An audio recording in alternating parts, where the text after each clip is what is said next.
பிசாசின் தந்திரங்களோடு எதிர்த்து நிற்க திராணி உள்ளவர்களாகும்படி தேவனுடைய சர்வாயுத வர்க்கத்தை தரித்து கொள்ளுங்கள். திராணி உள்ளவர்களாக மாறணுமா? எப்படி? திராணி, எலிஜிபிள். ஆமென். திராணி உள்ளவர்களாக நம்ம மாற வேண்டும். இந்த கால வேளையில் அநேக சூழ்நிலைமைகள், அநேக சத்துருடைய எதிர்ப்புகள் நம்மை திராணியற்றவர்களாக மாற்றிடும். எப்படியா? நம்மை திராணி அற்றவர்களாக மாற்றிவிடும். ஆனால் ஆண்டவர் சொல்றாரு, நீ திராணி அற்றவன் இல்லை, தேவ சமூகத்துக்குள்ள நான் உன்னை நிற்க வச்சு உன்னை பலப்படுத்தி உனக்கு தேவையான, அதனால தான் முந்தின வசனத்தை சொல்றாரு 8ஆம் வசனத்தில், அதே 10ஆம் வசனத்தை கடைசியாக சகோதரரே, கர்த்தரிலும் அவருடைய சத்துவத்திலும் வல்லமையிலும் பலப்படுங்கள். எதுக்கு தெரியுமா இந்த பலன்? நான் திராணி உள்ளவனா நிற்க வேண்டும். இது கர்த்தரில் தான் அந்த பலன் இருக்கிறது. ஹல்லேலூயா. இந்த காலை வேளையில ஒரு வேதத்தின் சரித்திரத்தை நம்ம தியானித்து அதில் பரிசுத்த ஆவியானவர் நமக்கு அநேக காரியங்களை வெளிப்படுத்துவார். நமக்கு எல்லாருக்குமே வேதத்தில் வில்லின்னு சொன்னால் யாரை சொல்லுவோம்?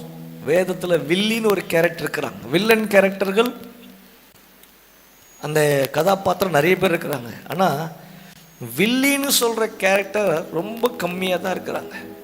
மீன் அப்படின்னு யாரை சொல்லலாம்னா, என்ன ட்ரை பண்ணுறீங்களா? வேதத்தில் இவங்களை வில்லின்னு சொல்லலாம். டெல்லியில சொல்கிறீங்க, வெரி குட். ஏன்னா சிம்சனை நம்ம தான் கவுத்து போட்டாங்க, வெரி குட். வேற யோவான் ஸ்நானுடைய தலையை வாங்கினவங்க, கரெக்டு, அவங்களும் ஒரு கைண்ட் ஆஃப் வில்லி மாதிரி தான். வேற ஏரோதுடைய மனைவியுடைய சிஸ்டர் அவங்க, வேற யோசேப்புடைய போர்த்திபாலோட மனைவி ஒரு வில்லி, வெரி குட், அழகாக சொல்லி. வேற எதாவது ட்ரை பண்ணுறீங்களா? எளிய காலத்தில் இருக்கிற ஒரு ராணி, அந்த ராணியோட பேர் யாரா சொல்ல முடியுமா? அந்த ராணியோட பேரு யெசபேல். இவங்க தான் தாய் வில்லி, இந்த கிரேட் வில்லி ஆஃப் ஆல் டைம் அப்படின்னு யாரை சொல்லுவாங்கன்னா யெசபேலை தான் சொல்லுவாங்க. ஏன் இந்த யெசபேல் யாரு? ஏன் இவங்களை வில்லின்னு சொல்றீங்க? இன்னைக்கு செய்தியோட தலைப்புக்குள்ளாக நம்ம செல்வதற்கு முன்பதாக சில சரித்திரத்தில் நடந்த காரியங்களை நம்ம அறிந்து கொள்வது ரொம்ப நமக்கு முக்கியமாக இருக்கும். அப்போ தான் இன்றைக்கி நம்ம ஒருத்தவங்களை பார்த்து பார்க்க போகிறோம். நான் ஃபஸ்ட்டு சொன்னேன், எபேசியர் 6:10 சத்துவத்தில் பலன் அடையணும், அதே சமயம் அது ஒன்று திராணி உள்ளவனா மாற்றம். எதற்கு அந்த பலன் வேணும்னா, நம்ம எதிர்க்க அநேக சக்திகள் நம்மை சூழ்ந்து கொண்டிருக்கிறது. ஆமென். இதை பேர் ஆமென் சொல்ல முடியும். ஹல்லேலூயா. அநேக காரியங்கள் இந்த பூமியில் நீ தகுதி இல்லாதவனா மாறணும். எதுக்கு? நான் தகுதி இல்லாதவனா மாறணும்னு பிசாசு கங்கணம் கட்டி சொல்லி கொண்டிருக்கலாம். ஆமென். அவ்வளோ பெரிய ஆசாரியனை கூட விடலை. ஆமென். அதனால தான் சகரியால வாசிக்கிறோம் பார்த்தீங்கன்னா 3ஆம் அதிகாரம் 1 வசனத்திலேயே அந்த ஆசாரனாகிய அந்த யெஷுவாவை குற்றம் சொல்ல தேவத்துடன் அருகையில் வந்து யார் நிற்கிறானா? பிசாசு நின்று கொண்டிருக்கிறான். ஏன்னா குற்றம் சாட்ட வேண்டும், இவன் பலவீனமானவன், உங்க பாவமே அவனுக்கு பலவீனமா சொல்லுவான். இவன்கிட்ட பாவம் இருந்தா நீ பலவீனமானவன். பிசாசுக்கு அது ரொம்ப வாஞ்ச. யார் ஒருத்தங்கிட்ட பாவம் இருக்கிறதோ உண்மையாவே அவன் பாவங்க. ஏன் தெரியுமா? அவனை பிசாசு ஈஸியாக குற்றம் சாட்டிடலாம். அப்போ ஆண்டவர் சொல்றாரு, நீ சத்துவத்தில், கர்த்தருடைய சத்துவத்தில் பலப்பட வேண்டும். ஏன் பலப்பட வேண்டும்னா, இன்னைக்கு யெசபேல் போல அநேக பேர் இருக்கிறாங்க. சரி, இந்த யெசபேல் யாருன்னா ஆகாப். இஸ்ரவேலை ரெண்டாக பிரிக்கலாம். அந்த பவர் பாயிண்ட்டை பார்க்கும் பொழுது இஸ்ரவேல் தேசத்தில் மேல் இருக்கிற ஒரு நாடு, கீழே இருக்கிற ஒரு நாடு. மேல் இருக்கிற நாட்டை இஸ்ரவேல். நம்ம இந்தியாவை ரெண்டாக பிரிக்கிறோங்க. ஒன்று வந்து நார்த் இந்தியா, இன்னொன்று சவுத் இந்தியா. இஸ்ரவேலையும் அதே போல பிரிக்கலாம். யார் இதை பிரிச்சாங்க? இன்னும் சரித்திரத்துக்கு கொஞ்சம் பழமையா போகும்போது தாவீதோடைய பிள்ளையோட பேரு சாலமோன். அதுவரை இந்த இஸ்ரேல் யூதா எல்லாம் ஒரே நாடா இஸ்ரவேல் தான் இருந்தது. ஆமென். நல்லா கவனிக்கிறீங்களா? முதல் ராஜா சவுல் வந்தாரு, ஒரே நாடு. அடுத்து தாவீது, ஒரே நாடு. அடுத்து சாலமோன். அப்பவும் இஸ்ரவேல் என்பது, இதை புரிஞ்சுக்கணும். இதை புரிஞ்சுக்கினாதான் இஸ்ரவேல் என்றால் என்ன, யூதா என்றால் என்னன்னு அறிந்து கொள்ள முடியும். அநேக இடத்துல யூதான்னு வரும், இஸ்ரவேல் வரும். யூதா என்பது ஒரு கோத்திரம் தானே, இல்லை, ஒரு இடத்த ஆண்டவர் இங்க அழகா எக்ஸ்பிளைன் பண்ணி கொண்டு வரார். அப்போ நார்தர்ன் கிங்டம், சதர்ன் கிங்டம், அப்படிதான் அங்கே வசனத்தில் போட்டிருக்கோம். நார்த்தன் கிங்டம், வடதிசையில் இருக்கிற இடத்தோட பெயர் இஸ்ரேல். எப்படி இது பிரியுதுன்னா, தாவீதோட பிள்ளை பேரு சாலமன். அதுக்கப்புறமா 2 ராஜாக்கள் வராங்க. ஒருத்தர் பேரு யெரொபெயாம், இன்னொருத்தர் பேரு ரெகபயாம். 2 பேரு மேலே யெரொபெயாம், கீழே இவங்க தான் நாடை 2 பிரிக்கிறாங்க. ஆமென். இப்போ நல்லா புரிஞ்சுக்கொள்ளணும், நாடு 2 பிரிக்கப்படுகிறது. அப்போ இங்க யூதால ஒரு ராஜா இருக்கிறாங்க, மேல இருக்கிற இஸ்ரேல்ல ஒரு ராஜா இருக்கிறாங்க. நல்லா புரிந்து கொள்ளுங்க. மேல இருக்கிற இஸ்ரவேலின் ராஜாவோட பேரு ஆகாப். ஆமென். அவர் பேர் என்னது? ஆகாப். இந்த ஆகாப்புடைய மனைவி பேர் தான் யெசபேல். வேதத்திலேயே கை தேர்ந்த ஒரு வில்லி, கொலை செய்யறதுல, ஒருத்தனை காலி பண்றதுல, எல்லாத்துலயும் அந்த மாதிரி யாருன்னா இந்த டாப் மோஸ்ட். அவங்க பேரு மறந்துடாதீங்க, யெசபேல். இவங்க எந்த தீர்க்கதரிசியோடைய காலத்தில் வாழ்ந்தாங்கன்னா, எலியான்னு சொல்லப்படுகிற ஒரு தீர்க்கதரிசி, மிக மிக பவர்ஃபுல்லான ஒரு மனுஷன். அக்னியை அசால்ட்டா வானத்திலிருந்து இறக்கக்கூடிய தேவனுடைய சமூகத்திலே நிற்கிற ஒரு மனுஷன் யாருன்னா எலியா. உங்களுக்கு எல்லாருக்கும் தெரியும். அந்த எலியா வாழ்ந்த காலத்தில் ஆகாப் ராஜாவா இருக்கும்போது ஆகாபை பப்பட்டு மாதிரி மாத்திட்டாங்க. எத்தனை பேருக்கு பப்பட்டுலாம் தெரியப்படுவோம்? சின்ன பிள்ளைங்களாம் கேட்டால் டக்குன்னு சொல்லுவாங்க. பப்பட்னா ஒரு பொம்மை மாதிரி இருக்கும், கையை உள்ள விட்டு நீங்கள் வாய் திறந்தா அது என்ன பண்ணும்? தலையாட்டினா, ஆனால் உள்ள இருக்கிறது உங்க கை. ஆகாபு யெசபேல் கையில ஒரு பப்பட் மாதிரி ஆயிட்டார். இதை செய்யினா உடனே ஒரு விஷயம் ஆகாபுக்கு ஒரே வருத்தமா இருக்கணும். ஏன்னா பக்கத்தில் இருக்கிற திராட்சை கிடைக்கல. உடனே என்ன பண்ணாங்க? நீ என்ன எப்படி இருக்கிற, நீ ராஜா வச்ச, அடுத்த நாள் அந்த திராட்சை தோட்டம் உனக்கு கிடைக்குன்னு சொன்னாங்க. என்னம்மா சொல்ற? அமைதியா தூங்கும். அவர் தூங்க வைக்கிறாங்க, ஆள் அனுப்புறா.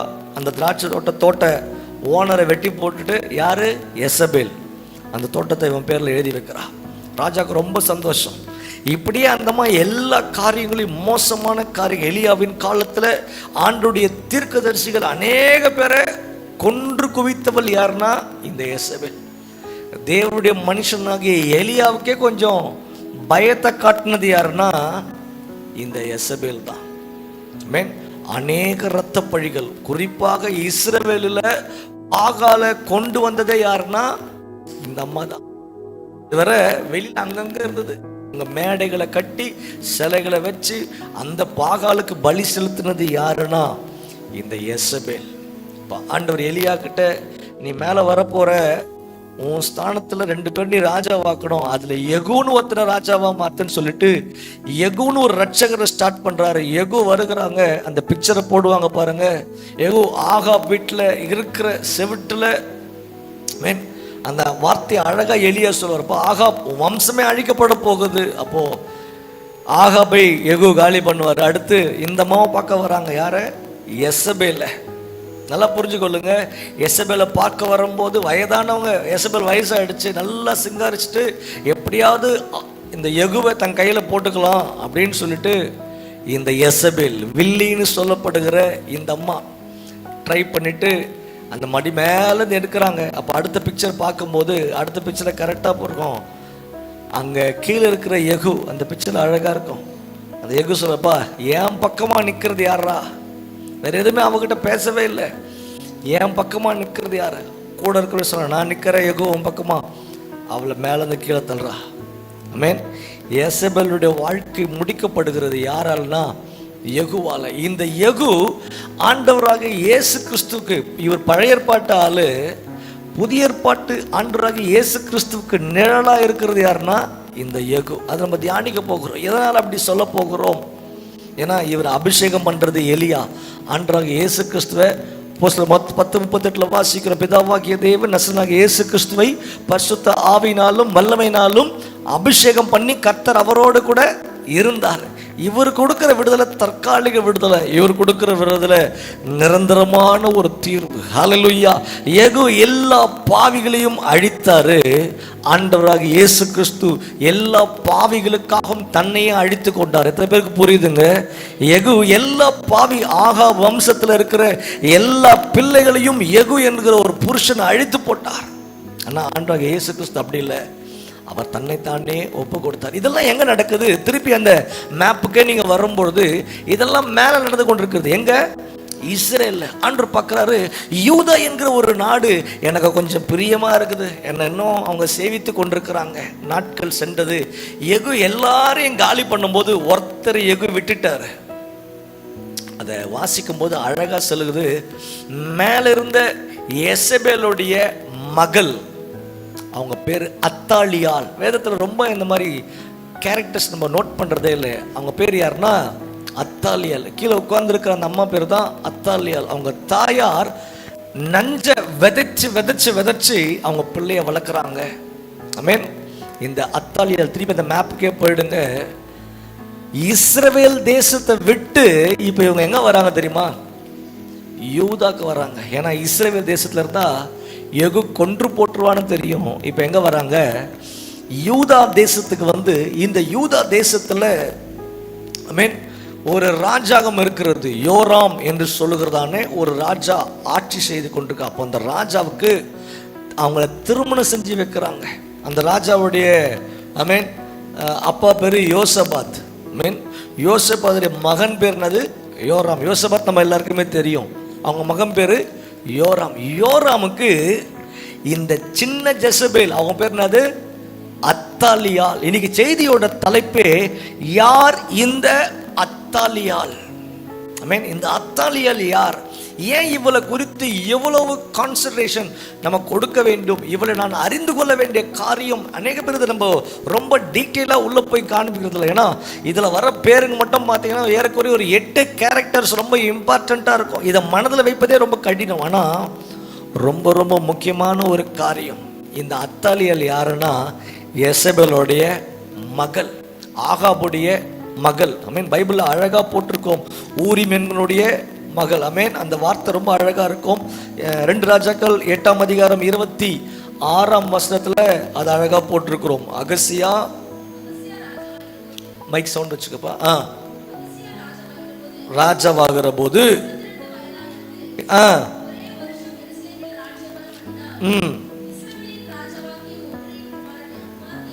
உம்ரியின் குமார்த்தியான தாயின் பேர் அத்தாலியாள். எப்படியா?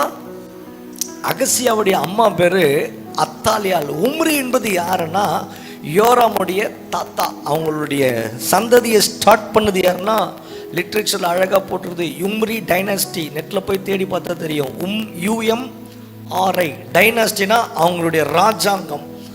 அவள் இந்த ராஜாங்கத்துல வந்த மனுஷன் யாருன்னா இந்த எசபேல். இவ செய்கிற காரியம் நார்தன் கிங்டம், நார்த்ல அல்லது வடக்கில் இருக்கிற ஏரியாங்களை நாஸ்தி செஞ்சுட்டு இப்ப எங்க வர்றாங்க? யூதாவுக்குள்ள வராங்க. யூதா கர்த்தருக்கு பிரியமாய் வாழ்ந்து கொண்டிருக்கிற ஜனங்கள். இந்த அத்தாலியாள் உள்ள வந்துட்டு இவங்க என்ன பண்றாங்கன்னா யோராமை திருமணம் செய்கிறார்கள். நல்லா புரிஞ்சு கொண்டு கவனிக்க வேண்டிய ஒரு காரியம். யோராம் எப்படி ஆகாப்ப எசபேல் வஞ்சித்தாலோ, இந்த அத்தாலியாள் அவங்க அம்மா எப்படி பப்பட்டா ஆகாப்ப நிறுத்தினாங்களோ, அதே போல அத்தாலியாள் அவங்க கணவரான யோராம பப்பட மாத்துறாங்க. பைபிள்ல ஃபர்ஸ்ட் கேன்சர், போன் கேன்சர் என்ற வார்த்தை யார் திரும்ப வாங்குறா? இந்த மனுஷன். யார் மூலமாக? அத்தாலியாளுக்கு தன்னுடைய வாழ்க்கையை அப்படியே ஒப்பு கொடுத்ததுனால அவ என்ன சொல்றாளோ அதுதான். மேன் அங்க வாசிக்கிறோம், எடுத்து வாசிக்க 2 நாளாகமும் ஆமென் 21ஆம் அதிகாரம் முழுவதுமாக இந்த சந்ததி வருகிறது. ஆமென். 2 நாளாகவும் 21:6 நான் வாசிக்கிறேன். அவன் இஸ்ரவேலின் ராஜாக்கள் வழியிலே நடந்து ஆகாபின் வீட்டார் செய்தது போலவே. யாரு? இந்த யோராம். 5ஆம் வசனத்துல வாசிக்கிறோம், யோராம் ராஜாவாகிற போது 32 வயதா இருந்து 8 வருஷம் எருசலேம். நல்லா புரிஞ்சுக்கொள்ளுங்க. இஸ்ரேல் சொன்ன, யூதான்னு சொன்ன, இப்ப சொல்ற இடம் என்னது? எருசலேம். எப்படி இந்தியாவுக்கு தலைநகரம் என்னது? டெல்லின்னு சொல்லுவோம். அப்போ யூதாவுக்கு தலைநகரம் என்னது? எருசலேம். எருசலேம் எங்க இருக்கிறது? யூதாவில். இந்த பிளேசஸ்லாம் நல்லா நீங்க மனப்பாடம் பண்ணி அதை புரிந்து கொள்ளும் போது அநேக ஆழங்கள் அறிந்து கொள்ளலாம். ஏன் இந்த இடம் அவ்வளோ தெளிவாக சொல்றாங்கன்னா, இவர் அரசாங்கம் பண்ண இடம் எருசலேம். தாவீதோடைய அரண்மனை இருந்தது எருசலேம். அந்த இடம் அழகா போட்டிருக்க, பிக்சர்ல போட்டிருப்பாங்க. எருசலேம்ல யார் ஆளுகை செய்கிறாங்கன்னா இந்த யோராம். யாரோட கூட சேர்ந்து? எசபேல் இல்ல, எசபேல் செத்துட்டா. ஆனால் எசபேல் போட்ட குட்டி இன்னைக்கு பெரிய நஞ்சு பாம்பா அவனை ஆட்டி படைக்கிறது. இன்னைக்கும் கூட இந்த காரியங்களை வாசிக்கும் போது திருப்பி நான் வாசிக்கிறேன் பாருங்க. ஆமென். அவன் இஸ்ரவேல் ராஜாக்களின் வழியிலே நடந்து ஆகாப்பின் வீட்டார் செய்தது போல ஆகாப்பின் குமாரத்தி, புரிஞ்சு கொள்ளுங்க, யாரோட குமாரத்தி? ஆகாப்பின் குமாரத்தி. அவனுக்கு ஆகாபுடைய குமாரத்தி பேர் என்னது? அத்தாலியால். அத்தாலியால் யாருக்கு மனைவியா இருக்கிறானா? இந்த யோராம். ஃபர்ஸ்ட் ஜெனரேஷன் முடிஞ்சிடுச்சு, அம்மா செய்ய வேண்டியதை முடிச்சாங்க. அடுத்த ஜெனரேஷன் இதெல்லாம் பார்க்கும்போது ஒருவேளை நம்ம பிள்ளை அந்த மாதிரி நஞ்சா வளர்ந்துருமோன்னு ஒரு சிந்தனை நம்ம பிள்ளைங்களுக்குள்ள இருக்கணும். ஒருவேளை நான் மோசமா இருக்கிறேன், கண்டிப்பா உன் பிள்ளைய மோசமாக தான் இருக்கும். ஒரு நல்ல தாய் தான் ஒரு நல்ல பிள்ளையை வளர்க்க முடியும். ஆமென். ஒரு பிள்ளை வேற மாதிரி போகுதுன்னா அதுக்கு ரீசன் அவங்க தாய் தான். எத்தனை பேர் ஒத்துக்கிறீங்க? ஹல்லேலூயா. தாய் எவ்வழியோ அவ்வழியே. தாய் நம்பர் 1 ஃப்ராடுனா அதை விட 10 மடங்கு ஃப்ராடாக யார் இருக்குன்னா பிள்ளைங்க இருக்கும். நல்லா புரிஞ்சு கொள்ளுங்க. எசபேல் எல்லா வில்லத்தனத்திலையும் கை தேர்ந்தவள். நல்லா புரிஞ்சு கொள்ளுங்க. இப்போ அவங்க பிள்ளை பேர், மக பேரு அத்தாலியால். அவங்க இப்போ ராணியா இருக்கிறாங்க. ராஜாவை பப்பட்டா மாத்திட்டாங்க. அப்போ அந்த இஸ்ரவேல் ராஜா, ஆமென், அவன் தேவனுக்கு பிரியமில்லாத காரியங்களை செய்தான். அப்போ 14ஆம் வசனத்தை வாசிக்கிறோம். இதோ கர்த்தர் உன் ஜனத்தையும், ஆண்டவர் பேச ஆரம்பிக்கிறாரு எலியாவின் மூலமாக.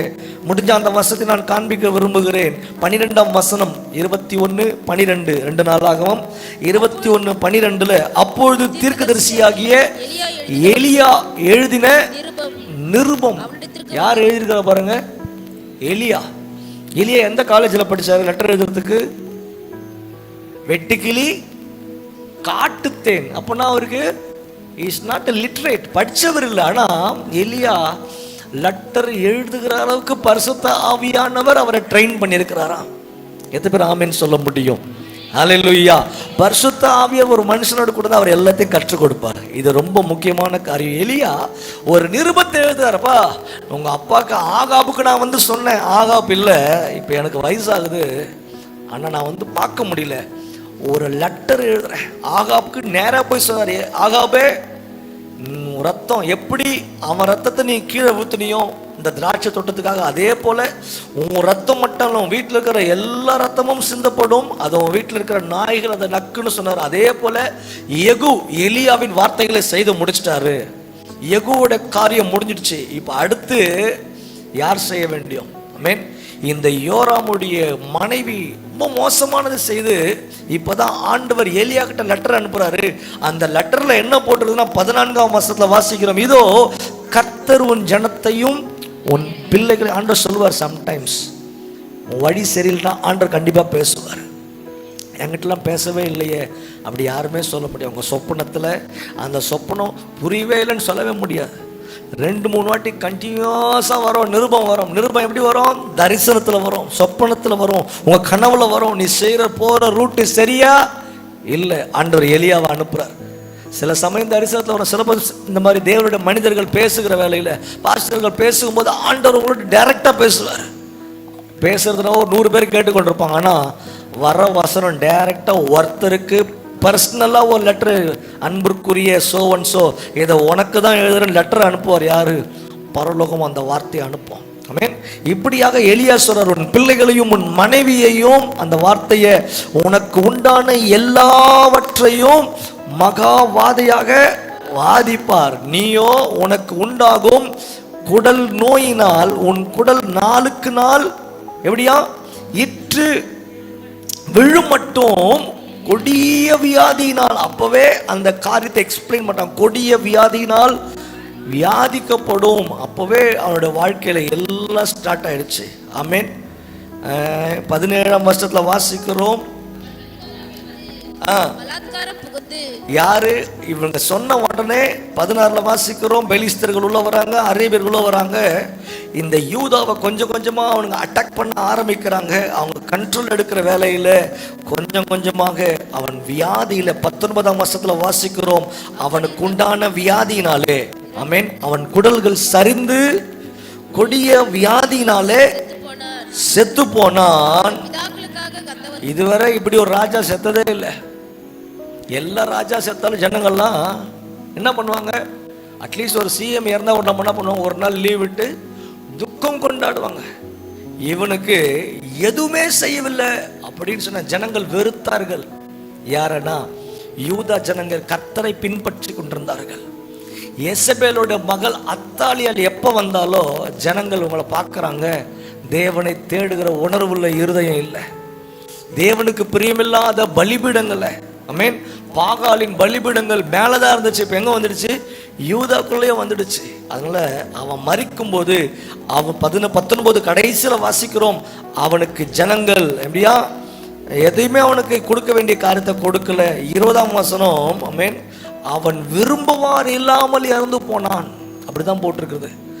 ஆனாலும் ராஜாக்கள் கல்லறையில் அவனை வைக்க இல்லை. ராஜாங்க அவர் யோராம், ஒரு யூதாவுடைய ராஜாவை கல்லறையில் கூட வைக்கலையா. யார் தெரியுமா காரணம்? இந்த அத்தாலியால். ஒரு விஷத்தோடு அவன் வாழ்ந்ததுனால இன்னைக்கு அநேக பேர் விஷத்தோடு கூட வாழ்ந்து கொண்டிருக்கிறோம். நல்லா புரிஞ்சு கொள்ளுங்க. அந்த விஷம், ஒரு பாவத்தை செய்ய உன் துணைவியாரோ உன் கணவனோ உன் மனைவியோ உன்னை என்கரேஜ் பண்றாங்களோ அவங்களுக்கு நோ சொல்ற இடத்துல ஒரு மனுஷன் இருக்கணும். அவன் தேவனுடைய மனுஷனா இருக்கணும். எத்தனை பேருக்கு புரியுதுங்க? என் மனைவி இதை செய்யறா, அவ தப்பு செய்யறான்னு எனக்கு தெரியுது, அதை செய்யக்கூடாதுன்னு சொல்றதுக்கு யாருக்கு முடியணும்?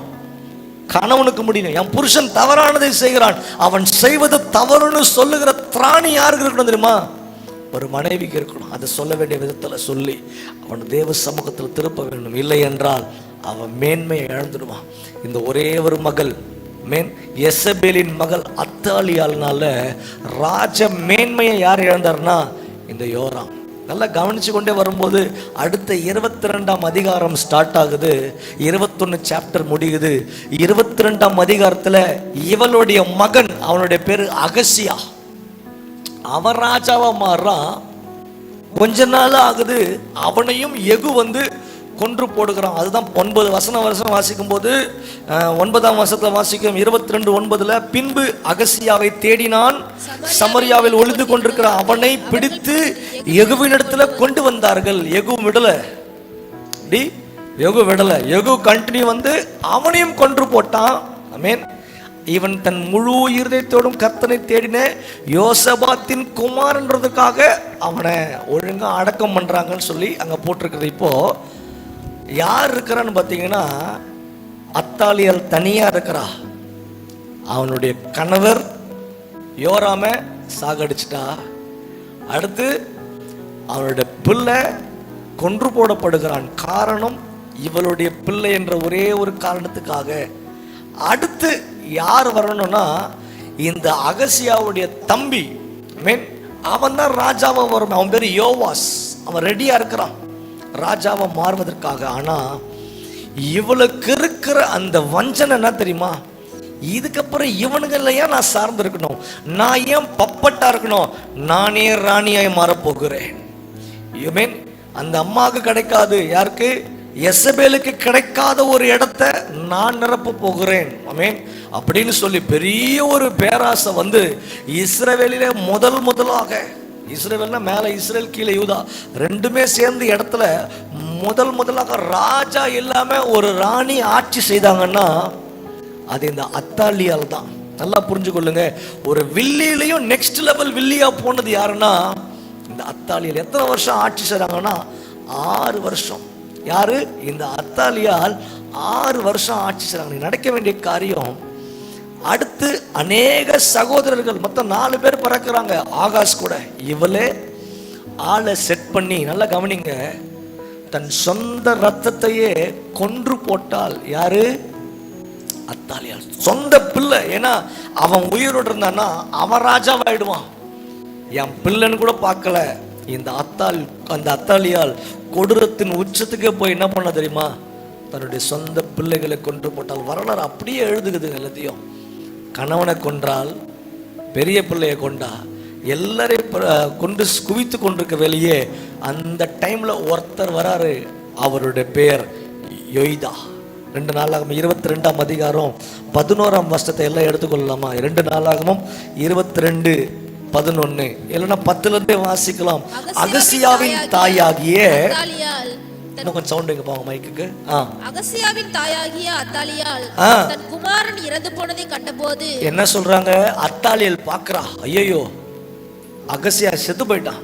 கண்ட பொழுது அவள் எழும்பி யூதா குடும்பத்துல யூதாவுடைய இடத்துல யார் யாரெல்லாம் ராஜ வம்சத்துல இருக்கிறானோ, யார் யாரெல்லாம் ஹைலி எலிஜிபிள். நான் திருப்பி சொல்றேன் பாருங்க, எபேசியர் 6ஆம் அதிகாரம் 10ஆம் வசனம் 11ஆம் வசனத்துல திராணி உள்ளவர்களா யார் இருக்கிறாங்களோ, ஆமென், அவர்களை மேற்கொள்ள திராணி உள்ளவர்களா, அதான் இந்த வசனம் சொல்லுது.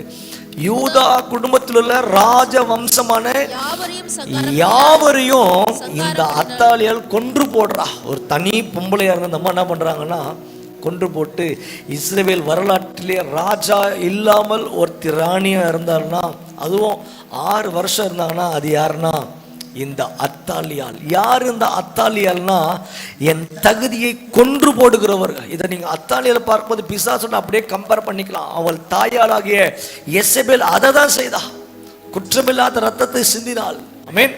ஆகாப் குடும்பம் முழுவதும் சாபத்தை பெற்றுக் கொண்டாள். அவங்க பிள்ளை மக அத்தாலியால் அதை விட மோசம், சொந்த பிள்ளை திராணி உள்ளவன் அவன் ராஜாவா வரணும். ஆமென். இன்னைக்கு பிசாசு பார்க்கறான், அவர் தம்முடைய பிள்ளைகளுக்கு அதிகாரத்தை கொடுத்துட்டார்.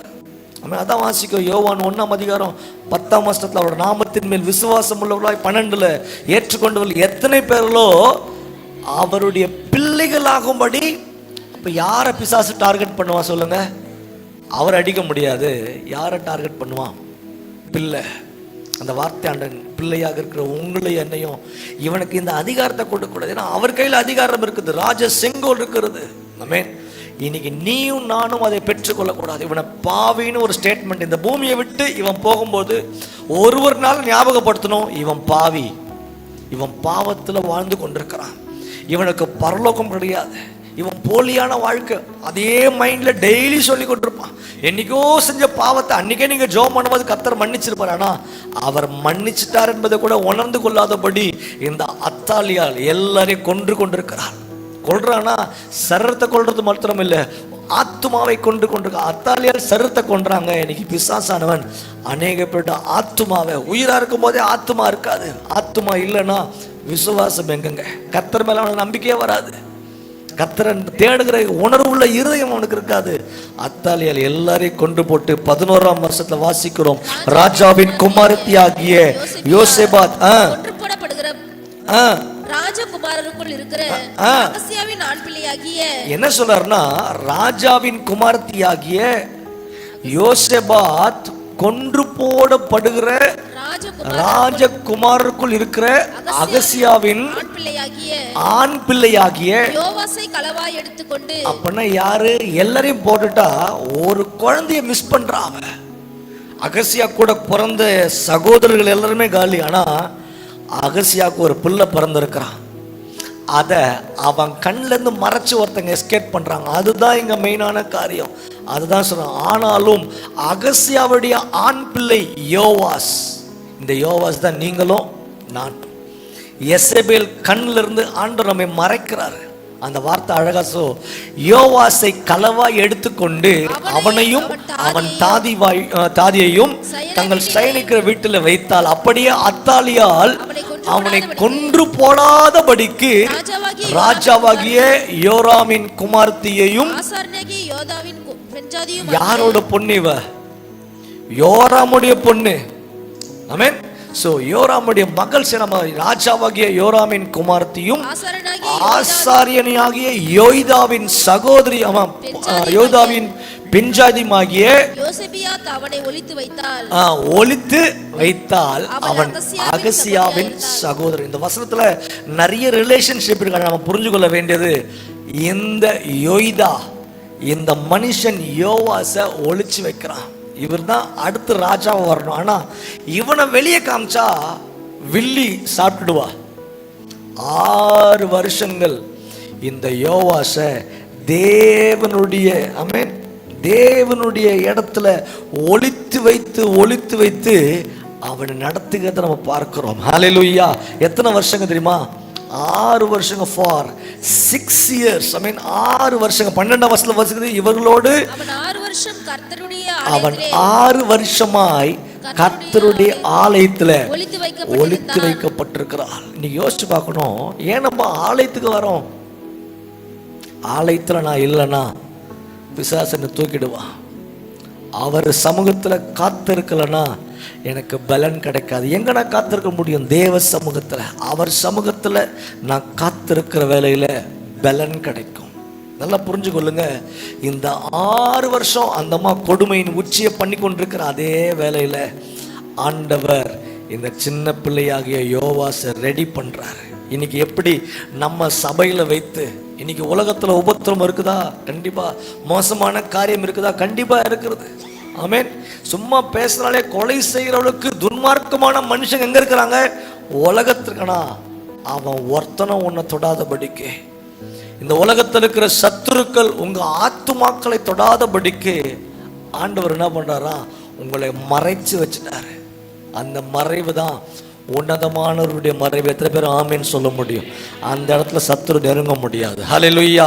சத்துரு எங்க வேணா சுத்தி பார்க்கறானா? மோசே ஆண்டவர் சமூகத்துக்கு மேல மலையின் உச்சியில கொடுமுடியில போய் நிற்கும் போது சத்துருவால தொட முடியல. ஏன்னா அங்க கர்த்தர் அவனோடு கூட இருந்தார். இன்னைக்கு எத்தனை பேர் சொல்ல முடியும், அந்த இடத்துல நான் அவரோடு கூட இருக்க போகிறேன்? ஹல்லேலூயா. அந்த 6 வருஷம் மறைத்து வைக்கப்பட்டிருக்கிறான். 6 வருஷம் ஒரே அட்டகாச வேலையில, ஒரே கொலை, கூக்குரல், பலி, மோசமான காரியம் அத்தாலியால் செய்து கொண்டிருக்கிறானா? அந்த அதே 6 வருஷம் கர்த்தர் உங்களையும் என்னையும் தயார்படுத்தினார். எங்க வச்சு? தேவனுடைய ஆலயத்தில் வச்சு. இந்த ஆலயத்தில் எசபேல் வந்துடக்கூடாது. நான் செய்தியை முடிக்க போகிறேன். இன்னும் 10 நிமிஷம் தான் இருக்குது. தயவாய் கவனிக்க விரும்புகிறேன். நீங்க எங்க இருக்கிறீங்க? தேவனுடைய ஆலயத்தில். இந்த ஆலயத்துக்குள்ள யார் வர முடியாது? எசபேலும் வர முடியாது. அவள் மகளாகிய அத்தாலியால வர முடியாது. அரண்மனைக்குள்ள போகலாம், யாருன்னா அரண்மனைக்குள்ளே போகலாம். ஆனா லேவியனை தவிர கர்த்தர் யாரை அனுமதிச்சாரோ அவங்க மட்டும்தான் எங்க வர முடியும்? ஆலயத்துக்குள்ள. யோசுவா ஒரு லேவியன் இல்லை. ஆனா உபாகமத்தின் கடைசியில மோசே மரிக்கும் போது ஆண்டவர் கடைசியா கூப்பிடுறாருப்பா, யோசுவாவும் நீயும் ஆலயத்துக்குள்ள வந்து என்ன பாரு. ஏன்னா ஆண்டவர் பர்மிஷன் கொடுக்கிறார். இந்த ஆலயம் ரொம்ப விசேஷமானது. இந்த ஆலயத்துக்குள்ள ஒருத்தர் வர்றீங்கன்னா நீங்க விசேஷமானவங்க. எத்தனை பேர் ஆமேன்னு சொல்ல முடியும்? அநேக பேருக்கு இந்த விசேஷம் தெரியறது இல்லைங்க. ஏதோ இது சாதாரணமா நினைச்சு ஓகே ஒரு நாள் 2 மணி நேரம் கொடுத்தா போதுமே. இல்ல, நீங்க உள்ள வருகிற அந்த 2 மணி நேரம் கர்த்தர் உன்னை ரெடி பண்றாரு. உனக்கு தேவையான பலத்தை கொடுத்து, பலத்தினால் அவனை இடைக்கட்டி மான்களின் கால்களை போலாக்கி, தாவீது சொல்றாரு, என் கைகளை யுத்தத்துக்கு பழக்கி வைக்கிறார். எப்போ? ராஜாவுடைய மச்சு வீட்டில் அவர் இருக்கும் போது இல்ல, தேவனுடைய ஆலயத்துக்குள்ள யார் வரும்போது? யூதா கோத்திரத்தை சார்ந்த தாவீது மோஸ்ட் ஆஃப் த டைம், நல்லா குறிச்சு கொள்ளுங்க, லேவியா தான் எங்க இருக்கணும்? ஆலயத்துக்கு உள்ள வரணும். தாவீது என்ன கோத்திரம்? யூதா கோத்திரம். யூதா கோத்திரத்தில் இருக்கிற தாவீது உள்ளெல்லாம் அசால்ட்டா வந்துட முடியாது, ராஜாவாக இருந்தாலுமே. ஆனா தாவீது ஆண்டோடைய இதயத்துக்கு ஏற்றனால அவர் எங்க இருக்கிறாரோ அவர் இருக்கிறது எதை சொல்றாரு? ஆகாமிய கூடாரங்களில். ஆகாமிய கூடாரம் அது எனக்கு சந்தோஷமும் கழிப்பும். ராஜாக்கு டெய்லி தூங்கணும்னா டெய்லி டான்ஸ் ஆடணும், டெய்லி மியூசிக் வாசிக்கணும். அப்போதான் ராஜா சாப்பிட்டு ஒரு ½ உலாத்துவாரு. அந்த வீட்டில் நான் இருக்கிறத காட்டிலும் என் தேவனுடைய வீட்டின் வாசற்படியிலேயே இருக்கிறத நான் வாஞ்சிக்கிறேன். இன்னைக்கு நம்ம தாவீதோட பெரிய ஆள்லாம் இல்லை. கண்டிப்பா தாவீது அவ்வளோ பெரிய தேவனுடைய ஆலயத்தை கட்ட சாலமோன் அவ்வளோ பெரிய பணக்காரர் இல்லை, தாவீது தான் சேர்த்து வச்சாரு. தாவீது சவதரித்து வைத்தான்னு வசனத்துல வாசிக்கிறப்போ அவ்வளோ பெரிய பணக்காரன் இப்படி தாழ்த்தி எங்க சொல்றேன்னா அந்த வீட்டு வாசற்படியில். இன்னைக்கு எத்தனை பேர் தேவனுடைய வீடை தேட போகிறோம்? ஏன்னா அந்த ஆலயத்துல தான் 6 வருஷம், நல்லா குறித்து கொள்ளுங்க, 6 years. நம்முடைய வாழ்க்கையில ஆதாம் துவங்கி அவருடைய பார்வைக்கு ஒரு நாள் 1000 வருஷம் போலவும் இருக்கும். 7வது வருஷம் கர்த்தர் நம்மை உயர்ப்பிப்பார். வசனம் அழகா போட்டிருக்கிறது. அந்த 6வது வருஷத்தின் முடிவில் தான் நீங்களும் நானும் நின்று கொண்டிருக்கிறோம். ஆதாம் துவங்கி இன்னைக்கு வரைக்கும் எத்தனை வருஷம் ஆயிருக்குதுன்னா 6000 வருஷம் ஆயிருக்கிறது. நல்லா குறித்து கொள்ளுங்க. 7வது நாள் வரும்போது 7000வது வருஷம் ஸ்டார்ட் ஆகும்போது இது வரைக்கும் 25 நாள் கொஞ்சம் எக்ஸல் ஆகி வந்திருக்கிறோம். எப்படி நமக்கு ஏர்டெல் எல்லாம் உங்க எக்ஸ்டென்ஷன் கொடுப்பாங்க பாருங்க, நேற்றே முடிஞ்சிட்டு இருக்கோம், இன்னைக்கு அவுட் கோயிங்லாம் கட் பண்ணிருப்போம், வெறும் இன்கமிங் மட்டும் தான் வரும். இப்போ நம்ம எப்படி தெரியுமா இருக்கிறோம்? கிரேஸ் பீரியட்ல இருக்கிறோம். அதான் கிருபை நாட்கள். இன்னைக்கு நிறைய வார்த்தைகள் எங்கேருந்து எடுக்கிறான்னா ஃபுல்லா பைபிள்ல இருந்து எடுக்கிறான். கிரேஸ் பீரியட் நீ எங்கேருந்துடா கிடைச்சது உனக்கு? அந்த கிரேஸ் பீரியட் எல்லாருக்குமே தெரிய காரணம் இங்கிருந்து எடுத்தான். கிரேஸ் கிருபையை கொடுத்துருக்குறேன்டா. கொஞ்ச நேரம் 2000 முடிஞ்சிருக்கணும், எது வரைக்கும் வந்திருக்கிறோம்? ஏன்னா ஆதாம்ல இருந்து ஆண்டவராக இயேசு கிறிஸ்து வரைக்கும் 4000 ஆண்டுகள். ஆண்டவராக இயேசு கிறிஸ்து பிறந்து கிறிஸ்துவுக்கு பின் கிபி எப்போ இருக்கிறோம்? 2025. 2000 கவுண்ட் முடிஞ்சிருச்சு. ஆனா கிருபையாக எல்லாரும் ரட்சிக்கப்படணும்னு வெயிட் பண்றாங்க. இப்ப நீங்களும் நானும் எங்க இருக்கிற சொல்லுங்க? ஆலயத்துல தேவனால் ஒளித்து வைக்கப்பட்டிருக்கிறோம். சத்துரு தொட முடியாது, பாவம் தொட முடியாது. ஏன்னா நான் ஆலயத்துல இருக்கிற 2 காரியம் இருக்கிறது. ஒரு இடத்துல நான் ஆலயத்துக்குள்ள, இன்னொரு இடத்துல ஆலயம் எனக்குள்ள. சொல்லுங்க பார்க்கலாம். ஒரு இடத்துல நான் ஆலயத்துக்குள்ள, இன்னொரு வசனம் ஆலயம் எனக்குள்ள. எப்படி நான் ஆலயத்துக்குள்ள? மாம்சத்துல நான் ஆலயத்துக்குள்ள ஒன்று கொடுக்கிறேன், நான் ஆலயத்துக்குள்ள வருகிறேன். ஆவிக்குரிய பிரகாரமாக ஆண்டவர் உயிரோடு என்ன சொன்னார்? ஏசப்பா நான் தான் ஆலயம், இந்த ஆலயத்தை இடிச்சு போடுங்க சொன்னாரா இல்லையா? அப்போ அந்த ஆலயம் எனக்குள்ள எப்படி வருது? நான் அவர் ஆலயம், எனக்குள்ள அவர் வராரு. இன்னைக்கு எத்தனை பேர் சொல்ல முடியும்? இது ரெண்டுமே நம்ம வாழ்க்கையில். மாம்சமான மனுஷன் ஆலயத்துக்குள்ள வரணும், ஆவிக்குரிய மனுஷனே ஆலயமா மாறி அவனுக்குள்ள ஏசப்பா வரணும். இது ரெண்டுமே தேவை. இன்னைக்கு அநேக பேர் ஆவிக்குரிய மனுஷனா இருப்பேன், ஆனா மாம்சத்துல கர்த்தர் தேட மாட்டேன். இல்ல, மாம்சத்துல விழுந்துருவோம். அல்லேலூயா. இந்த மாம்சத்தை மேற்கொள்ள வேண்டும் என்றால் மாம்சம் ஆலயத்திற்குள்ள செல்ல வேண்டும். நல்லா புரிஞ்சு கொள்ளுங்க. வசனம் அழகா சொல்ற, அவர் ஆலயமாக என்னை மாற்றி கொண்டிருக்கிறாரு. அவர் ஆலயம்னா நான் ஆலயமாய் மாற வேண்டும். அவர் உள்ள வந்தார்னா அவர் குணாதிசயங்கள் இதெல்லாம் எங்க நடக்க தெரியுமா? இந்த 6 வருஷம் இந்த யோவாஸ் என்கிறதானே அகசியாவின் மகன், சின்ன பிள்ளை தான், அவனை ஆலயத்துக்குள்ள யோய்தா என்று சொல்றதான பிரதான ஆசாரியன் எல்லாரும் ரெடி பண்ணிட்டார். அந்த அடுத்து 23ஆம் அதிகாரம் வாசிக்கும் போது முதல் வசனம் 2 நாளாகமும் பக்கம் 568. எல்லாரும் வேதத்தை திருப்பி கொள்ளீங்கன்னா பக்கம் 568. 7ஆம் வருஷத்துல 6 வருஷம் முடிஞ்சிடுச்சு. இந்த யோவாசை ரெடி பண்ணிட்டாரு. இன்னைக்கு உங்களையும் என்னையும் கர்த்தர் ரெடி பண்றாரு. 7ஆம் வருஷம் வரப்போகிறது. உன்னை தகுதி உள்ளோட நான் பார்க்கிறேன். இதோ சீக்கிரமா வருகிறேன்னு கர்த்தர் சொல்லுகிற வார்த்தையின்படியே 7ஆம் வருஷத்துல யோதா திடன் கொண்டு வெயிட் பண்ணா. எல்லாருக்கும் ரெடி பண்ணிட்டு 100 பேருக்கு அதிபதினு சொல்லிட்டு அசரியாவையும் இஸ்மவேலையும் ஆசரியாவையும் மாசோயையும் எல்லாரையும் போய் பார்த்து எல்லாரையும் டீம் சேர்ந்துட்டு என்ன பண்றான்ப்பா? டைம் வந்துடுச்சு, இந்த யோவாசை நான் ராஜாவா மாற்ற போகிறேன். ஹல்லேலூயா. கரெக்ட் டைம் வந்துச்சு. எல்லா டீமுக்கிட்டே சொல்லி அனுப்பிச்சிட்டாப்பா. நீங்கள் என்ன பண்ணணும்? இந்த பிக்சரில் அழகாக பார்க்கும்போது அந்த பவர் பாயிண்டில் எல்லாரையும் நான் கட் பண்ணி கொண்டே வருவோம். அந்த பிக்சர் போடும்போது எல்லாரோட வாழ்க்கை முடிஞ்சு விட்டது. கடைசியாக யோவாஸ் ஒருவன் மாத்திரம் உயிரோடு கூட இருக்கிறான். ஆமென்.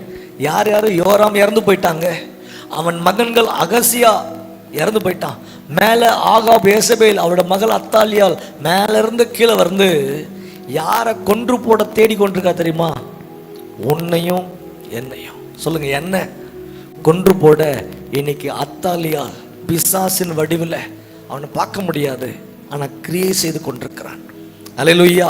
அதனால்தான் அவன் தந்திரங்களோடு எதிர்த்து நிற்க திராணி எங்க கிடைக்கும்? எங்க அந்த எலிஜிபிலிட்டி கிடைக்கணும்?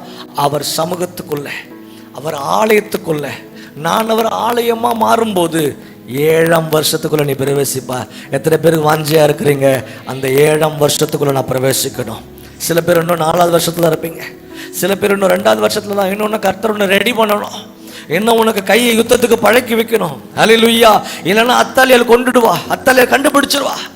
ஆனா அதனால தான் மோசேஸ் உன்னதமானுடைய மறைவு சர்வ வல்ல. சங்கீதம் 91 அழகா எழுதுற 91:1 உன்னதமானுடைய மறைவு, சர்வ வல்லருடைய நிழல், வேடனுடைய கண்ணி, பாழாக்கும் கொள்ளை நோய். அல்லேலூயா.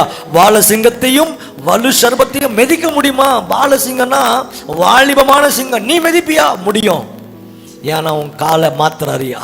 அல்லேலூயா. வெண்கலம் போல, காண்டாமிருகத்தின் கொம்பை போல உன் கொம்பை கர்த்தர் உயர்த்துவார். இதெல்லாம் எங்க நடக்குதுப்பா? எங்க ட்ரைனிங் கொடுக்கிறாரு? ஆலயத்துல. அவர் சமூகத்துல இருக்கிற ஒரு நிமிஷமும் என் ஆத்மாவை கர்த்தர் ட்ரெயின் பண்றார், பக்குவப்படுத்துறாரு, நிற்க வைக்கிறார். இந்த பாவமா இதை மேற்கொள்ளுகிற பலன், இந்த வியாதியா இதையை கடந்து செல்லுகிற ஒரு பலன். விசுவாசத்துல நிற்கணும்னா அந்த கேடயத்தை தூக்கணும். சாதாரண ஒரு ஒல்லியா இருக்கிறவன் போயிட்டு கேடகத்தை தூக்க முடியுமா? ஆமென். தாவீது போய் கோலியாத்த கேடயத்தை தூக்கி நிக்கிறானா, கோலியாத்தோட கத்தி எப்படி இருக்கும் தெரியுமா? அவன் பொருளை எடுத்து அவனே போடுறது சும்மா காரியமா? ஆனா தாவீது செஞ்சாருங்க அதை. ஏன்னா தாவீது அந்த 6 நாட்கள், அந்த 6 வருஷம் வெயிட் பண்ணாரு. ஆமென். எங்க வெயிட் பண்ணாரு? ஆடு மேய்த்து கொண்டு பேபே தான். ஆனா அந்த பேபே டைம்ல கர்த்தர் தாவீதுக்கு தேவையான முழு ஸ்ட்ரென்த்தை கொடுக்கிறார். இன்னைக்கு இந்த காலை வேளையில இதை கேட்டுக்கொண்டு உங்க வாழ்க்கையில பலவீனமா இருக்கலாம், தகுதி இல்லாதவர்களா, திராணி இல்லாதவர்களா இருக்கலாம். அதான் வாசிக்கிறோம் எபேசியர் 6ஆம் அதிகாரம் 11ஆம் வசனத்துல அழகாக பவுல் எழுதுறார், நீ திராணி உள்ளவர்களான்னு இருக்கணும். இல்லைன்னா அந்த அத்தாலியால் உன் கதையை முடிச்சிடுவா. அந்த யெசபேல் உன் கதையை முற்றிலும் க்ளோஸ் பண்ணிடுவா. சபை கேர்ஃபுல்லா இருக்கணும். கடைசி வசனத்தை நான் சொல்லி முடிக்க விரும்புகிறேன். திருப்பிக் கொள்ளுங்கள். வெளிப்படுத்தல் 2ஆம் அதிகாரம் 4 வசனங்கள் அதில் இருக்கும். 20 வசனத்துல வாசிக்க போகிறோம். வெளிப்படுத்தல் 2:20 வாசிப்போம். ஆகிலும் உன் பேரில் எனக்கு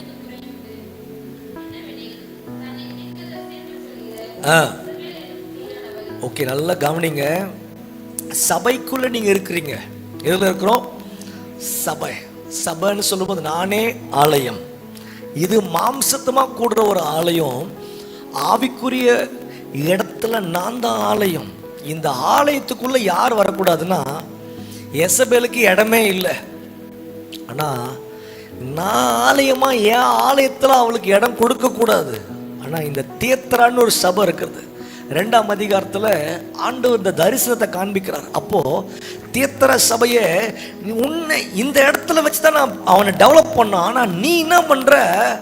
இது 2 காரியம் எக்ஸ்பிளைன் பண்ண. ஒண்ணு, மாம்சத்திற்குள்ளேயும் ஆலயத்துக்குள்ளேயும் யெசபேல் வந்துடக்கூடாது. உலகம் தான் யெசபேல், அவ உள்ள வந்துடக்கூடாது. அழகா சொல்ற பாருங்க, உன் பேர்ல ஒரு குறை இருக்குதுப்பா, இதை நீங்க எனக்குன்னு படிச்சுக்கணும். என் பேர்ல ஏதோ ஒரு சரி, என்ன குறை? தன்னை தீர்க்கதரிசி என்று சொல்லுகிற யெசபேல் என்னும் ஸ்திரீயானவர், அவர் தீர்க்கதரிசியே இல்லை. யெசபேல் என்னும் ஸ்திரீயானவர் என்னுடைய ஊழியக்காரர், வேசித்தனம் பண்ணவும் விக்கிரகங்களுக்கு படைத்ததை புசிக்கவும் அவைகளை வஞ்சிக்கும்படி யார் இடம் கொடுத்தது? இடம் கொடுக்கலாம் வரமாட்டான். நல்லா புரிஞ்சுக்கொள்ளுங்க. சும்மா பிசாசு வரான்னு சொல்லாத, ஏமாத்துக்காரன் நீ. அவனுக்கு நீ இடம் கொடுத்த, அதனாலதான் உள்ள வந்தான். அதனால சொல்றாரு, வழியை காவல் பண்ணு, அறையை கட்டிக்கொள், பலனை ஸ்திரப்படுத்து சொன்னாரா இல்லையாங்க? நாகும் 2ஆம் அதிகாரம் 1 வசனத்துல தெளிவா சொல்றாரு, சிதறடிக்கிறவன் முகத்துக்கு முன்பதாக வர அரணை காவல் பண்ணியா. எப்படி அவன் உள்ள வருவான்? இவன் இடம் கொடுத்திருக்கிறான். யாரு? தியேத்திரா சபை. இன்னைக்கு நம்ம சபை, இந்த IFG சபை, இந்த பூமியில் இருக்கிற எல்லா சபையும் ஒரு வழியை ஸ்டாப் பண்ணும். எந்த விதத்துல பிசாசு உள்ள வரான்? ஃபார் கிராண்டட், பரவாயில்ல நான் ரட்சிக்கப்பட்டவன், சபைக்கு வருவேன், பாவத்தையும் செய்வேன். இல்ல, சபை நோன்னு சொல்லணும். இதுக்கு இந்த சபையில இடம் இல்லை. இங்க கர்த்தர் 6 வருஷம் உன்னை தயார்படுத்துகிற இடம். இந்த இடத்துல நீ டுபாகூரா இருந்துட்டு போயிடக்கூடாது. அநேக பேர் சர்ச்சுக்கு வருவான், 5 வருஷம் ஆகும், 6 வருஷம் ஆகும், ஆனாலும் இடம் கொடுக்குறான் பாவத்திற்கு, உலகத்திற்கு, அத்தாலியல் செய்வதற்கு, எல்லாத்துக்கும் தலையாட்டி பொம்மை மாதிரி. அவன் சொல்றதெல்லாம் இந்த பூமாடு பார்த்துருக்கீங்களா? அவன் எதை கேட்டாலும் பெல்லு மட்டும் தனித்தனியா ஆடும். இன்னைக்கு பிசாசு சொல்லுற எல்லா உபாய தந்தத்துக்கும் மனுஷன் ரட்சிக்கப்பட்டவன் தலையாட்டி கொண்டிருக்கிறான். அதான் இடம் கொடுக்கிறாய். அடுத்த வருஷத்தை வாசிப்போம். சவுண்ட் வைப்பா.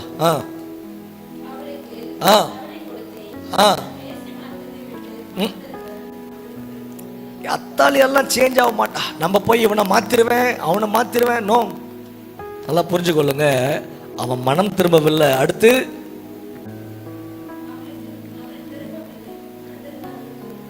படிக்குமா, நீங்க கண்டிப்பா படிங்க.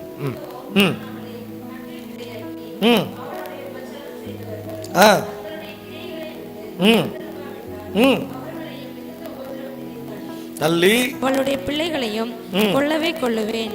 அப்பொழுது நானே உள்ளந்திரியங்களையும் இருதயங்களையும் ஆராய்கிறவன் என்று எல்லா சபைகளும் அறிந்து கொள்ளும்.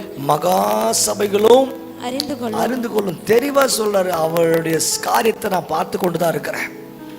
நல்லா புரிஞ்சுக்கொள்ளுங்க. நான் முதல்ல சொன்னேன், யெகூ யெசபேலை கொன்று போட்டார். ஆண்டவராக இயேசு கிறிஸ்து சிலுவையில பிசாசை கொன்னுட்டார். எத்தனை பேர் ஒத்துக்கிறீங்க? யெகூ யெசபேல முடிச்சிட்டார். ஆண்டவராக இயேசு கிறிஸ்து பழைய சாத்தானாகிய பாம்பின் தலையை நசுக்கிட்டார். இன்னைக்கு வாள் ஆடிக்கொண்டிருக்கிறது. கொஞ்சம் உயிர் இருக்கிறது. ஏன் தெரியுமா? இந்த யோவாஸ் எழுந்திருப்பான். அதே போல அந்த யோய்தா என்ன பண்ணார் தெரியுமா? ஒரு நாள் வந்தது, எல்லாத்தையும் சொல்லி அமிச்சார். எல்லாம் வாங்கடா. வந்து நின்னார்கள். அந்த அரண்மனையில சின்ன பிள்ளை யோவாசை உட்கார வைத்து அவனுக்கு கிரீடத்தை வைத்து ஒரு பெரிய பாடல் ஆராதனை செய்து எல்லா ஆசாரியர்களும் வந்தாங்க. அவன் தலையை, அந்த பிக்சரை போடும்போது அவன் தலையை எண்ணெயினால் அபிஷேகம் பண்ணி, ஹல்லேலூயா, அங்கே நின்று கொண்டிருக்கிற அதே வேளையில் அங்கே பார்க்கிறோம், யோவாஸ் ராஜாவாக நின்று கொண்டிருக்கிறான். கையை தட்டுறாரு. இந்த சத்தத்தை கேட்டுக்கொண்டே அந்த அத்தாலியால் ஓடி வந்து பார்க்குறாங்க, என்ன நடக்குது இங்கே? யோவாஸ் தலையை கர்த்தர் எண்ணெயால் அபிஷேகம் பண்ணுகிறார். இன்னைக்கு எத்தனை பேர் சொல்ல முடியும், நான் திராணி உள்ளவனா நிற்கணும்னா என் தலைக்கு என்ன வேணும்? உங்கள் தலை மேலே கையை வச்சு அந்த வார்த்தையை சொல்லுங்க, ஆண்டவரே அந்த அபிஷேகம் எனக்கு வேணும். வசனம் அழகாக சொல்லுது. ஏன் தெரியுமா? 7வது நாள் நான் அவரை பார்க்க போகிறேன். 6 வருஷம் முடிஞ்சிடுச்சு. 7வது வருஷத்தில் நீங்களும் நானும் என்டர் ஆயிட்டோம். எப்போ அது நடக்கும் தெரியாது. எப்போ ஆண்டவராக இயேசு கிறிஸ்து வருகை இருக்குன்னு தெரியாது. வசனம் அழகாய் சொல்லுது, 7ஆம் வருஷத்திலே யோய்தா ரெடி ஆயிட்டார். யோய்தா பரிசுத்த ஆவியானவருக்கு ஒப்புமையாக அவர் நம்மை அபிஷேகம் பண்ணி கொண்டிருக்கிறார். யோய்தா யோவாசை அபிஷேகம் பண்ணுகிறார். அவன் ராஜாவானான். நீ தேவனுடைய பிள்ளையானால் அவரிடத்துல உன்னை அபிஷேகம் பண்ணி உன்னை ராஜாவாய் மாற்றுகிற ஒரு நாள் சமீபித்திருக்கிறது. இன்னைக்கு நான் செய்ய வேண்டிய காரியம், கொஞ்ச நேரம் ஆச்சு. அப்போ இவன் ராஜா வாட உடனே யாருறாங்க கையை தட்டார்? யோய்தா. காவலாளிகள் இந்த சத்தத்தை கேட்டு அந்தமா ஓடியாராங்க. யாரு? அத்தாலியால். அந்த இடத்துக்கு என்ன சர்ச்சில் தான் சத்தம் கேட்குது, இதுவரை சபைக்கே வராத அத்தாலியால் உள்ள எட்டி பார்க்கும்போது யோய்தா கை தட்டுறான். யாரா காவலாளி? அவளை பிடிங்கடா, சர்ச்சில் அவளை கொலை செய்யாத, வெளியே கொண்டு போய் அவளை காலி பண்ணுங்கடா. அப்போ ராஜாவை பார்க்குற. ராஜா யாரு? சின்ன பிள்ளை யோவாஸ், ஒரு வாலிபன். தலையை அசைக்கிறான். ஏன்னா ஆசாரியனுக்கு அந்த அதிகாரம் இல்லை. அவன் தலையை அசைச்ச உடனே அங்கே பார்க்கிறோம், அத்தாலியால் கொன்று போடப்படுகிறாள். இதே போலதான் ஒரு நாள் நீங்களும் நானும் மத்திய வானத்தில் அவரோடு கூட 7வது நாளில் ஆட்டுக்குட்டியான கல்யாண விருந்து முடிஞ்ச உடனே அந்த மகா வேசியான யெசபேல் கொலை செய்யப்படுவாள். உங்கள் கருத்துலையும் எங்கள் கருத்துலையும் நீங்கள் அவர் சமூகத்தில் இருக்க போக நம்மளாம் எழுந்திருப்போம். ஆண்டவர் சமூகத்தில் கேட்க வேண்டிய ஒரு காரியம், இன்னைக்கு அநேக அத்தாலியால் நம்முடைய அபிஷேகத்தை கெடுக்க ஆயத்தமாக இருக்கிறது. ஆனால் அவ கண்ணுக்கெல்லாம் படாம இன்னைக்கு கர்த்தர் நம்மை கொண்டு வந்திருக்கிறார். அப்படியே அபிஷேகத்தில் எழுந்து நின்று ஆண்டவர் சமூகத்தில் எல்லாம் ஆவியில ஒருமனப்பட்டு ஆண்டவருக்கு நன்றி செலுத்தலாம். ஆண்டவரே உமக்கு நாங்கள் நன்றி செலுத்துகிறோம். ஹல்லேலூயா. ஒருமனப்பட்டு ஆண்டவர்கிட்ட கேளுங்க, ஆண்டவரே யெசபேலை நீங்க முடிச்சுங்கப்பா, இந்த அத்தாலியால நாங்க முடிக்க. எத்தனை பேர் கையை உயர்த்த போகிறீங்க? இயேசுவின் நாமத்தில் அநேக பாவங்கள் என் வாழ்க்கையில அத்தாலியால் கொடுக்கிற ஆலோசனையாக இருக்கிறது. நாங்க இடம் கொடுத்திருக்கிறோம். இந்த தீர்த்தரா சபை இடம் கொடுத்ததுன்னு வாசிக்கிறோம். இன்னைக்கு நாங்கள் இடம் கொடுக்க கூடாது. கொஞ்ச நேரம் எல்லாம் கையை உயர்த்தி 2 நேரம் ஆண்டவர் சம்பந்தம் இடம் கொடுக்காதபடி ஆண்டவர் என் இருதயத்தை காத்துக்கொள்ளணும். முதல் அத்தாலியா எங்க தெரியுமா வருவா? உன் இருதயத்தில் வருவா. ஏன்னா அவளுக்கு தேவை அவர் ராணியா மாறணும். பிசாசுக்கு தேவை அவன் இந்த உலகத்தை ஆட்சி செய்யணும். நீ அவனை தடை செய்யக்கூடாது. ஏன்னா உன் பேரை தடை செய்கிறவன், வசனம் சொல்லு, தடை செய்கிறவன் இந்த உலகத்தில் விட்டு எடுக்கப்பட வர அவனால கிரியை செய்யவே முடியாது. இன்னும் தேடி கொண்டிருக்கிறான் உன்னை. ஆனா உன்னதமான மறைவில் இருக்கிறேன். நல்ல கையை 2 கையை உயர்த்தி ஒரு 2 நிமிஷம் கர்த்தரை ஸ்தோத்திரம் பண்ணுங்க. இந்த வார்த்தை அறிக்கை பண்ணி எத்தனை பேரோட ஆண்டவர் பேசுறாரு. இந்த 6 வருஷம் உன்னை கர்த்தர் வைத்து நடத்தி கொண்டிருக்கிறார். ஆண்டவரே இந்த பாவம் என்னை மேற்கொள்ள கூடாது, இந்த உலகம் மேற்கொள்ள கூடாது. யெசபேலின் கண்களுக்கு என்னை மறைத்துக் கொள்ளுங்க. இந்த கொடிய அத்தாலியால் என்னை கனவீனப்படுத்தி விடுவார். என்னுடைய கனத்தை இழந்து விடாதபடிக்கு, நான் திராணியற்றவனாய் போகாதபடிக்கு கர்த்தரிலும் கர்த்தரின் சத்துவத்திலும் பலப்படுங்கள். ஆண்டவர்கிட்ட கேளுங்க, ஆண்டவரே என் கால்களின் மான்களின் கால்களை எதற்கு பாவத்துக்கு விலகி ஓடணும்? ஓ, நான் என் தேவனுக்கு விரோதமாக பாவம் செய்வது எப்படின்னு யோசேப்பு சொல்லி விலகி ஓடினான். அதுதான் மான்களின் கால்கள். அல்லேலூயா. எத்தனை பேர் சொல்லுவோம், அவரின் கைகளை யுத்தத்துக்கு பழக்கி வைக்கிறாரு. இந்த கை பழகும் போது விசுவாசம் என்னும் கேடகம், எபேசியர் 6ஆம் அதிகாரத்துல வாசிக்கிறோம். ஓ, சத்ருவானவன் எய்கிற அக்னி ஆஸ்திரங்களை அவிழ்த்து போடும் வண்ணமாக விசுவாசம் என்னும் கேடகத்தை தூக்கணும்னா கையில பலன் வேணும். எல்லாம் கையை உயர்த்தி கேளுங்க, இந்த 6 வருஷம் நான் சபையில இருக்கிறேன், என் கையை பலப்படுத்துங்க. இந்த கை கேடகத்தை தூக்கும். விசுவாசத்தில் இருப்ப, விசுவாசத்தினால யாவையும் ஜெயிக்க முடியும். இந்த விசுவாசமே உலகத்தை ஜெயிக்கிற ஜெயம். ஆனா அத்தாலியா சொல்றதுனா, இவன் கையை வெட்டியா, இவன் விசுவாசத்துல அந்த விசுவாச கேடகத்தை தூக்க கூடாது, மறு கையை வெட்டு, அந்த மறு கையில ஆவியின் பட்டயம் அவன் எடுக்க கூடாது. தாவீதோட கையை வெட்டி இருந்தார்னா தாவீதால கோலியாத்தை கொலை செய்ய முடியாது. ஆனா கர்த்தர் தாவீதோட கையை பலப்படுத்தினார். அவர் என் கையை யுத்தத்துக்கு பழக்கி வைக்கிறார். எப்ப தெரியுமா சொன்னாரு? ஆடு மேய்த்து கொண்டிருக்கிற வேலையில. அல்லேலூயா. கரடியும் சிங்கத்தையும் கிழித்து போடுகிற வேலையில ஆண்டவர் இன்னைக்கு உன் கையில சத்ரு ஒப்பு கொடுக்கிறார். மகனே, மகளே, அன்பு தாயே, சகோதரனே, இன்னைக்கு கர்த்தரனோடு கூட பேசுறார். உன் மேல இருக்கிற அபிஷேகம், யோய்தா யோவாசை அபிஷேகம் பண்ணுகிறார். பிதாவாகிய தேவன் ஆண்டவராகிய இயேசு கிறிஸ்துவை அபிஷேகம் பண்ண, ஆண்டவராகிய இயேசு கிறிஸ்து பரிசுத்த ஆவியின் மூலமாக நீங்கள் காத்திருக்கிற வேளையில பெற்றுக்கொள்வீர்கள். பரிசுத்த ஆவியோட அபிஷேகத்தை உங்களுக்கு எனக்கும் கொடுத்திருக்கிறார். ஏன் இந்த அபிஷேகம்? ஒரு நாள் உன் தலையில கிரீடம் வைக்கப்பட போகிறது. ஹல்லேலூயா. உன்னை கொன்று போட அத்தாலியால் ஆயத்தமா இருக்கிறா. அவளை நம்பி உன் வாழ்க்கையை அவகிட்ட கொடுக்காத. அவள் உலகம், அவள் பாவம், இந்த உலகத்தின் இச்சை, இந்த உலகத்துல சொல்லப்படுகிற பாவத்தின் லிஸ்டே அவதான். இன்னைக்கு அத்தாலியால்கிட்ட எச்சரிக்கையாயிரு. அத்தாலியால் தானே என்ன பண்ணிட போறா? இல்ல, பி கேர்ஃபுல். ஒரு நாட்டையே அழித்தவள் அத்தாலியால். யூதா என்னும் துரோகின்னு பேர் வாங்க காரணம் இந்த அத்தாலியால். யோராம் என்கிற ராஜா மரண நோயில வாதிக்கப்பட காரணம் இந்த அத்தாலியால். ஆகாசை கொன்று போட்டதும் இந்த அத்தாலியால் தான். உன்னையும் கொன்று போட அநேக பரிசுத்தவான்களை அவள் விழுங்கி இருக்கிறா. இன்னைக்கு கர்த்தர் உன்னை பலப்படுத்தி இந்த சத்தியத்தில் உன் கண்களுக்கு முன்பதாக உன் இருதயத்தில் கர்த்தர் எழுதுறாரு, என்னை பலப்படுத்துகிறேன், என்னை பலப்படுத்துகிற கிறிஸ்துவினால அந்த அத்தாலியால கர்த்தர் உன் கையில ஒப்பு கொடுப்பாரு. நீ தலையாட்டும் போது கர்த்தர் அவளை கொன்று போடுவாரு. நல்ல கையை தட்டி ஆண்டு நாமத்தை